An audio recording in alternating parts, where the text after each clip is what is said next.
ठीक है। So primary memory is also called internal memory. इसको इंटरनल मेमोरी भी कहा जाता है बिकॉज ये कंप्यूटर की अपनी मेमोरी होती है, जहाँ पे कंप्यूटर कोई भी डाटा या इंस्ट्रक्शन या इन्फॉर्मेशन को अपने अंदर स्टोर करता है। ठीक है।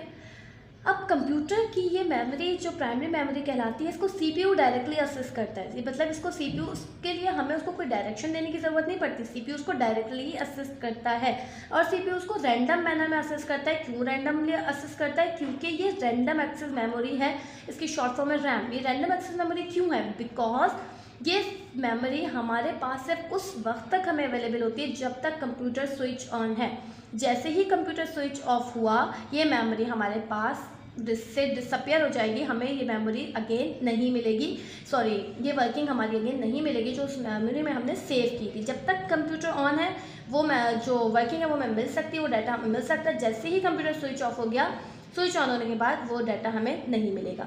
इसीलिए इस मेमोरी को वॉलेटाइल मेमोरी भी कहा जाता है, क्योंकि ये जो है अपना कंटेंट लूज़ कर देती है कंप्यूटर के स्विच ऑफ होने के बाद। तो प्राइमरी मेमोरी के कितने नाम हो गए? Primary memory, internal memory, random access memory, इसकी शॉर्ट फॉर्म भी अपने साथ में याद रखनी है, RAM, and then volatile memory. और इसके बाद इसको रीड एंड राइट मेमोरी भी कहा जाता है। क्यों? क्योंकि इसमें हम इस मेमोरी में हम उसको रीड भी कर सकते हैं और राइट भी कर सकते हैं। इसमें कुछ चेंजिंग, अगर हमें अपने हिसाब से कुछ चेंजिंग करनी है तो हम वो भी कर सकते हैं। तो प्राइमरी मेमोरी के टोटल 5 नाम हैं। ठीक है, ये नेम्स मैं आप लोगों को बता चुकी हूँ। अब हम नेक्स्ट टॉपिक पर जाते हैं, read only memory, ROM. Read only memory, इसको रीड ओनली मेमोरी जो है वो क्यों कहा जा रहा है रीड ओनली मेमोरी? क्योंकि इस टाइप की मेमोरी में, ये भी कंप्यूटर की ही मेमोरी है, इसमें हम कोई चेंजिंग नहीं कर सकते। क्यों? इसीलिए इसका नाम रीड ओनली मेमोरी या रॉम रखा गया है। इसको भी कंप्यूटर डायरेक्टली एक्सेस करता है क्योंकि ये भी कंप्यूटर की अपनी मेमोरी है, इसके अंदर हम डाटा, इंस्ट्रक्शन वगैरह स्टोर कर सकते हैं। और ये रिटेन मेमोरी है। रिटेन मेमोरी की क्या मुराद है? ये जो है कंप्यूटर के स्विच ऑफ होने के बाद कंप्यूटर से डिसअपियर नहीं होती, बल्कि कंप्यूटर में मौजूद रहती है। ठीक है, ये रिटेन मेमोरी इसीलिए अपना कंटेंट लूज नहीं करती, इसी वजह से इसको नॉन वॉलेटाइल मेमोरी भी कहा जाता है। यानी रीड ओनली मेमोरी के भी 2 नाम हो गए, read only memory and non volatile memory. यानी इसकी शॉर्ट फॉर्म भी आप लोगों को याद रखनी है, रॉम। अब यहाँ पे बताया जा रहा है कि इसका एक फीचर जो है वो प्राइमरी मेमोरी जैसा है और सेकेंड फीचर इसका सेकेंडरी मेमोरी जैसा है। प्राइमरी मेमोरी जैसे जिसका फीचर है वो क्या है कि इसको भी सीपीयू डायरेक्टली एक्सेस करता है। ठीक है, ये कंप्यूटर की अपनी मेमोरी है। अगर हम बात करें सेकेंडरी मेमोरी जैसा उसका क्या फीचर है, तो ये नॉन वॉलेटाइल मेमोरी है। Secondary memory is also non volatile. यहाँ पे हम सेकेंडरी मेमोरी को नीचे हम दूसरे टॉपिक में डीपली डिस्कस करेंगे।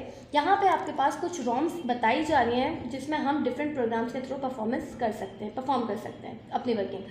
तो फर्स्ट है हमारे पास PROM यानी PROM programmable read only memory. इसमें हम कोई चेंज नहीं कर सकते, ये सिर्फ रिकॉर्डेड होती है, इसमें हम सिर्फ देख सकते हैं, सुन सकते हैं। फिर है EPROM यानी erasable programmable read only memory. इसमें हम चेंजिंग कर सकते हैं, डाटा को इरेज कर सकते हैं और अपनी मर्जी से पुट कर सकते हैं अल्ट्रा वायलेंट लाइट के थ्रू। थर्ड वन है EEPROM। ठीक है, इसमें हम क्या कर सकते हैं यानी electrically erasable programmable read only memory. इस रॉम में हम इलेक्ट्रिकल सिग्नल की मदद से कुछ भी चीज़ इरेज करके अगेन पुट कर सकते हैं। And last one is secondary memory, जो हमारी कंप्यूटर मेमोरी का लास्ट टॉपिक है। सेकेंडरी मेमोरी की बहुत सारी एग्जांपल्स हैं। सेकेंडरी मेमोरी एक अलग मेमोरी है, इसको एक्सटर्नल मेमोरी भी कहा जाता है क्योंकि ये इससे कंप्यूटर का ताल्लुक तो होता है बट डायरेक्टली ताल्लुक नहीं होता, इसलिए इसको एक्सटर्नल मेमोरी कहा जाता है। Primary memory is volatile.